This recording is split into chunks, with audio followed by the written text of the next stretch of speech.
5 misteri yang belum terungkap hingga saat ini. OSS Orang Medan.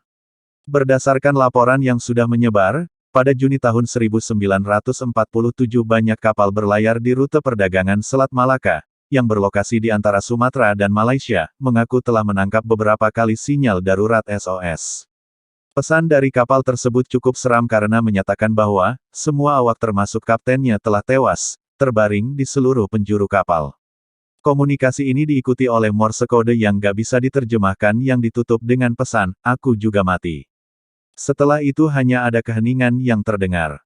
Sinyal permintaan tolong itu diterima oleh 2 kapal Amerika serta pos penerimaan Inggris dan Belanda. Mereka yang berada di pos penerimaan sinyal berhasil menangkap sumber penyiaran dan mengestimasikan bahwa itu datang dari kapal kargo Belanda yang dikenal dengan nama SS Orang Medan. Kapal dagang Amerika Silver Star adalah yang pertama ada di TKP, dengan segera langsung mendekati Orang Medan. Dek kapalnya dipenuhi dengan mayat kru Belanda yang mati dalam keadaan mata terbelalak dan tangannya merentang di depan badan mereka seakan melindungi diri dari sesuatu mengerikan. Seiring dengan Silver Star mencoba menarik kapal hantu tersebut kembali ke tepi, para kru menyadari adanya asap dari dek bagian bawah. Untungnya kru Silver Star bisa dengan mudah memotong tali penghubung kapal sebelum Orang Medan meledak. Kapal mengerikan itu akhirnya tenggelam meninggalkan salah satu misteri paling mengerikan di dunia maritim. Si Kembar Polok. Pada tahun 1957, 2 bersaudara perempuan Joanna dan Jacqueline Pollock yang berumur 11 dan 6 tahun secara tragis tewas dalam kecelakaan mobil seiring perjalanan mereka ke gereja lokal di Northumberland, Inggris. Orang tua mereka sangat terpukul. Sampai-sampai ayahnya, John, berdoa berharap kedua anak perempuannya kembali dalam hidupnya dan sepertinya doanya terkabul. 1 tahun kemudian, saudara kembar perempuan Jennifer dan Gillian lahir, yang secara mengejutkan memiliki tanda lahir yang sama dengan saudara perempuan mereka sebelumnya yang telah tewas. Di usia 2 tahun, kedua saudara kembar baru tersebut meminta mainan yang sama dengan yang diminta oleh Jacqueline dan Joanna padahal belum pernah mendengar tentang mainan tersebut sebelumnya. Pada usia 4 tahun, mereka sudah mengenal tempat yang mereka belum pernah ke sana tapi pernah dikunjungi oleh Jacqueline dan Joanna. Sebelum usia sekolah, mereka bahkan menunjuk sekolah tempat Jacqueline dan Joanna, kemudian mengaku bahwa itu sekolah mereka. Para ahli, salah satunya adalah Dr. Ian Stevenson, menyebutkan bahwa ini mungkin tanda adanya reinkarnasi, tapi mereka pun belum bisa memastikannya. 3. Frederick Valentik.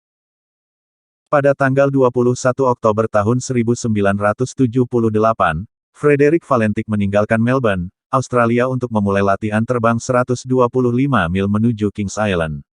Ia menerbangkan Cessna bermesin tunggal. Sesaat setelah jam 7 malam, Valentins membuat kontak radio dengan pengendali lalu lintas udara untuk tahu apakah ada pesawat lain yang terbang di area itu. Jawabannya adalah tidak, sebuah jawaban yang berusaha dikonfirmasi lagi melalui komunikasi aneh setelah itu. 7 menit setelah itu, kontak radionya menghilang dan Valentik gak pernah terdengar lagi. Selama terkoneksi radio dengan pengendali lalu lintas udara, Valentik menyatakan bahwa ia melihat sesuatu terbang dekat dengan dia. Ketika ditanya apakah ia bisa memastikan bahwa itu adalah pesawat, ia gak bisa memastikannya, sebuah pernyataan yang ia ulang-ulang terus. Ia mendeskripsikan bahwa objek tersebut setidaknya memiliki 4 buah cahaya dan 1 buah cahaya hijau. Ia juga mengatakan bahwa bentuknya panjang, pesawat tabung berbentuk seperti rokok yang seluruh permukaannya berkilau. Menariknya, memang ada pengakuan beberapa penampakan UFO dan cahaya misterius di Kings Island dan area Selat Bass di malam Frederick Valentik menghilang. Ada juga penampakan UFO di beberapa minggu sebelum dan setelah kejadian. Kata terakhir yang didengar pengendali lalu lintas udara dari Frederick Valentik adalah, itu bukan pesawat. Pencarian ekstensif untuk pilot tersebut telah dilaksanakan, tapi gak ada tanda Frederick ataupun Cessna-nya pernah terlihat lagi. 4. Pauline Picard. Pauline Picard kecil, yang berusia 2 tahun, menghilang dari peternakan keluarganya di Britani, Perancis pada April tahun 1922.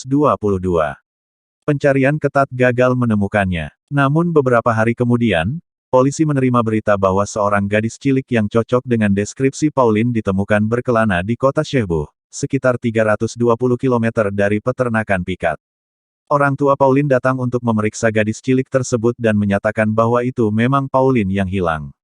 Sekitar sebulan kemudian, peternak tetangga berjalan di dekat peternakan pikat dan menemukan sesuatu yang menakutkan, sebuah tubuh termutilasi dan membusuk dari seorang gadis cilik di samping pakaiannya yang terlipat rapi.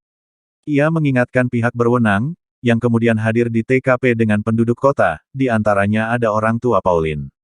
Walaupun wajah gadis cilik tersebut tidak lagi bisa diidentifikasi, orang tua pikat menyatakan pendapat yang membingungkan, pakaian terlipat itu persis dengan apa yang dikenakan oleh Pauline di hari ia menghilang. Area ditemukannya sisa-sisa tubuh tersebut telah dicari dengan saksama ketika Pauline menghilang pertama kalinya, yang menyebabkan kesimpulan bahwa seseorang menaruh tubuh tersebut di sana baru-baru ini saja. Kasus ini menjadi semakin membingungkan ketika tengkorak pria dewasa ditemukan di samping tubuh Pauline, menambahkan kemungkinan korban kedua di kasus ini. Kasus ini membingungkan polisi. Jika tubuh di hutan tersebut adalah Pauline, sebagaimana bukti yang terlihat, apa yang sebenarnya terjadi padanya? Apa hubungan tengkorak pria dewasa yang tidak teridentifikasi itu dengan pembunuhan Pauline? Siapa gadis cilik dari Shehbuh yang selama ini telah hidup bersama keluarga pikat? Jawaban terhadap pertanyaan-pertanyaan ini belum pernah terungkap dan kasus Pauline Pikat cilik ini masih menjadi misteri tak terpecahkan Prancis yang paling membingungkan. 5. Jack the Ripper. Misteri dunia yang belum terpecahkan hingga saat ini adalah kasus kriminal yang dilakukan oleh sosok yang dijuluki Jack the Ripper. Pada tahun 1888, Jack the Ripper telah membunuh 5 wanita di London dan memutilasi tubuh mereka. Gilanya, sejumlah surat yang diduga dari Jack the Ripper dikirim ke polisi untuk mengejek upaya petugas dalam menemukan mengusut kasus pembunuhan tersebut. Nama, Jack the Ripper, diketahui berasal dari surat-surat tersebut. Meski telah bertahun-tahun dan banyak orang yang diduga sebagai penjahat keji tersebut, nyatanya sosok asli Jack the Ripper tidak pernah ditemukan. John Morris dalam bukunya tahun 2012, Jack the Ripper, The Hand of a Woman, menyinggung seorang wanita bernama Lizzie Williams adalah sosok Ripper. Meskipun begitu, para ahli yang mendalami kasus Jack the Ripper meragukannya. Kasus Jack the Ripper menjadi fenomenal di dunia dan tampaknya nyaris mustahil lagi mengungkap sosok sang penjahat.